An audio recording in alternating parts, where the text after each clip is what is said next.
লা ইলাহা ইল্লাল্লাহ, লা ইলাহা ইল্লাল্লাহ, লা ইলাহা ইল্লাল্লাহ, লা ইলাহা ইল্লাল্লাহু মুহাম্মাদ রাসূলুল্লাহ, লা ইলাহা ইল্লাল্লাহু মুহাম্মাদ রাসূলুল্লাহ।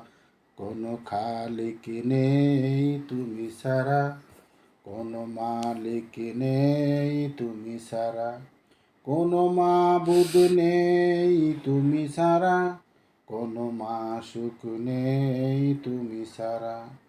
এই জীবনে তোমার মতো আপন আর কেউ নাই। এখানে ওখানে সবখানে শুধু তোমাকে খুঁজে বেড়াই। তোমার ফিকিরে মন হয় উতলা, লা ইলাহা ইল্লাল্লাহ।